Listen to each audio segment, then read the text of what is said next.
There's a very gifted poet in the 20th century, a Greek poet, Seferis, who I think captures very well this sense of mystery having to do with cult heroes, even though, of course, in the 20th century CE, the practice of hero cult has been extinct for many, many centuries, even though the veneration of saints in many ways still continues some of the aspects of hero cult.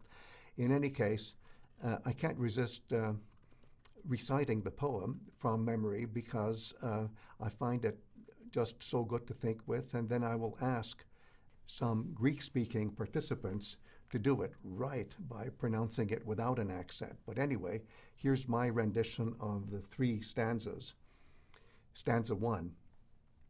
Sto periali to krifo, kiaspro samberisteri, dipsasameto mesimeri, matonero glifo. Second stanza. Panos dynamo tingzanthi, rapsame tonomatis, Orea pu physic xenobatis, kes vistike graphi. And then stanza 3. Metikardia metipnoi, tipotus ke tipatos, pira metizoimas lathos, kialaxame zoi. And if I can give my very literal translation, which comes from the heart, every time I try to translate this, it comes out a little bit differently. But let me try it. In stanza 1, line 1, on the secret beach. Line 2, white like a dove. Line 3, we thirsted at noon. Line 4, but the water was brackish. That is to say, the fresh water and the salt water of the sea were somehow mixed together. Okay, stanza 2, on the blonde beach. That's what the original Greek says, not yellow beach, but blonde beach. So again, line 1, on the blonde beach. Line 2, we wrote down her name. Line 3, beautiful the way the sea breeze blew. And line 4, the writing was extinguished. That's what the original Greek says, extinguished, as if the writing were fire. And you can imagine the waves washing over the writing and extinguishing the burning letters. Okay, stanza 3. With what heart, metikardia, with what spirit? Line 2, tipotus ke tipatos, meaning what desires, what passion. And when I say desires, I could have said longings, I could have said yearnings, because the word is potos. Line 3, pira metizoimas, we seized our life. But that's not the end of the line. There's one more word, lathos, which is what students hear from their teachers when the student has made a mistake. And it's a terrifying thing to hear from the teacher because it's really telling you, you have not only messed up, you have forgotten something, you've blanked out.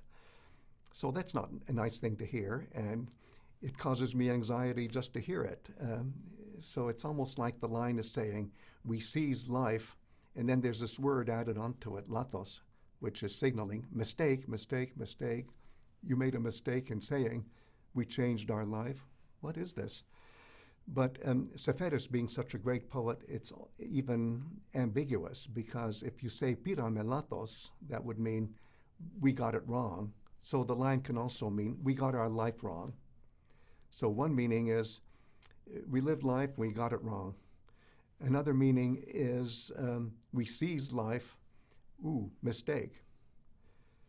And then finally we come to the last line, which is kialaxame zoi, which means and we change life.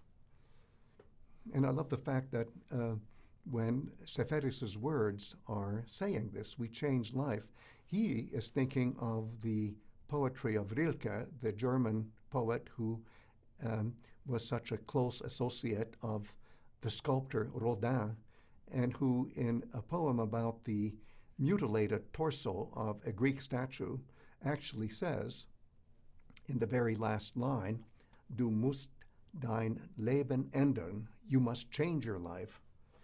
So Seferis knows this line from Rilke, who was thinking of a mutilated sculpture, a fragmented statue, and who says at the end of contemplating this fragmented statue of a beautiful nude figure, you must change your life. And what does Seferis's wording say? We did change our life.